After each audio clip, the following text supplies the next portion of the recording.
David Massé, bonjour. Bonjour. Alors vous êtes le directeur du Rolex Monte Carlo Masters. Avant de commencer à parler du tournoi, bien sûr, une première question. Parlez-nous un petit peu de votre parcours. Est-ce que vous avez toujours été passionné par ce sport, le tennis? Oui, en fait. J'ai commencé à travailler pour un tournoi de tennis en l'année 1999. Après, j'ai passé 20 ans à l'ATP Tour. Et j'ai terminé ici à Monaco toujours, 20 ans à Monaco, avec l'ATP Tour. Et j'ai travaillé dans quelques positions qui concernent le tournoi, les sponsors, les relations publiques. Donc c'était plusieurs départements à l'ATP Tour pendant mon carrière à l'ATP.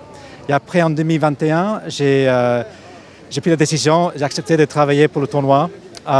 Et en 2022, c'était mon premier tournoi pour l'équipe. Et après 23, c'était mon premier tournoi comme directeur. Alors pourquoi cette décision de s'installer ici à Monaco? En fait, c'était l'ATP Tour qui était basé ici à Monaco depuis 1990. Et donc, le travail était ici. Donc, j'ai pris la décision de venir à Monaco pour travailler pour l'ATP Tour.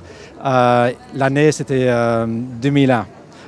Donc, c'est ça. Donc, le temps passe à une vitesse incroyable. J'ai trouvé ma femme ici dans quelques semaines. Nous sommes mariés avec 3 enfants, tous scolarisés ici à Monaco.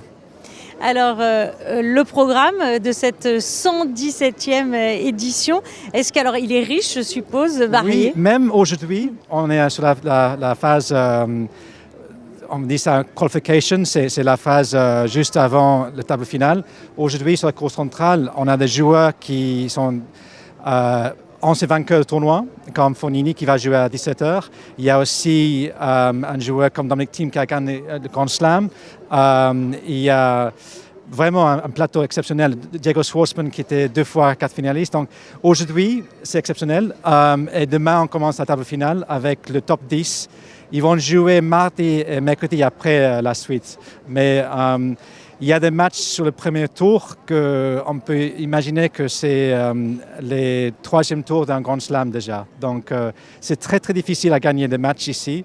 Je ne sais pas si vous avez vu, mais il y a Valentin Vacheau qui va jouer contre le 9e monde dans Grigor Dimitrov. C'est un joueur qui vient de jouer la finale à Miami, 9e monde. Et donc, ce n'est pas facile pour Valentin. Mais ça sera un super match. Ça sera un super match. Parce que Valentin aussi joue extrêmement bien cette année. Donc, on espère que ça sera un bon match pour tout le monde. Alors, c'est un tournoi historique, le Rolex Monte Carlo Masters.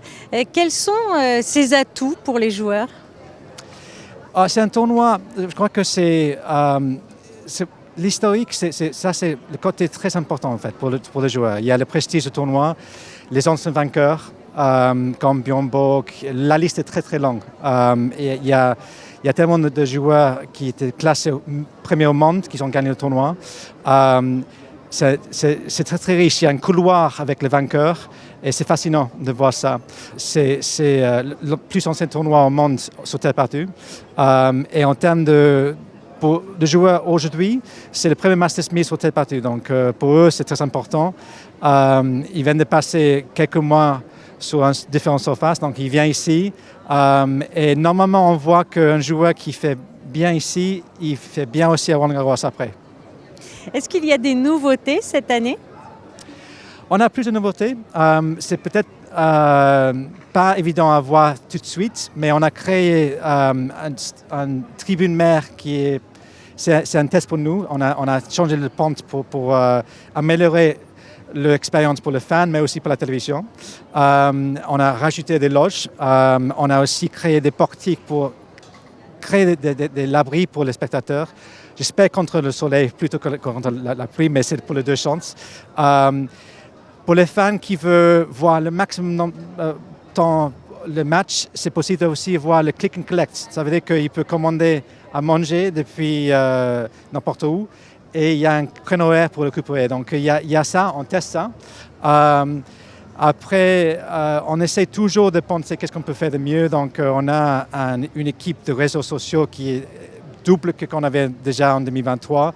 Et on espère que l'expérience sur le site et de loin, c'est exceptionnel pour tout le monde. Alors le tournoi est complet. Combien de spectateurs par jour? Le capacité sur site, une seule fois, c'est un peu moins de 16 000 personnes. Donc c'est vrai qu'on atteint cette plateau, on va dire. Même aujourd'hui, on est presque à cette capacité. Donc, et jusqu'à jeudi inclus, parce qu'on joue sur le cours annexe. Et après, les 3 derniers jours, ça a diminué vers environ 15 000 personnes. Alors l'an passé, le Russe Andrei Rublev s'est imposé en finale contre le Danois Holger Rus. Il est toujours difficile de faire des pronostics. Selon vous, quel est le favori cette année pour ce tournoi? C'est une bonne question et c'est très difficile à dire. Le joueur qui joue le mieux maintenant, on voit ça avec les points qu'il a tenus depuis la saison 2024, c'est Jannik Sinner. C'est un joueur qui joue extrêmement bien, mais il vient de gagner le titre à Miami. J'espère qu'il se trouve en bonne forme. Après, il y a Novak Djokovic, il reste numéro 1 au monde. Déjà, il a gagné ici 2 fois. Et je crois c'est sûr qu'il est parmi les favoris aussi. Les 2 joueurs qu'on avait ici aussi, Tsitsipas et Rublev, donc les 2 derniers vainqueurs du tournoi. Et la liste est très très longue parce qu'il y a Medvedev, la liste est tellement longue qu'on peut passer la journée en parlant de tous les joueurs qui méritent de gagner le tournoi. Merci beaucoup David Massé.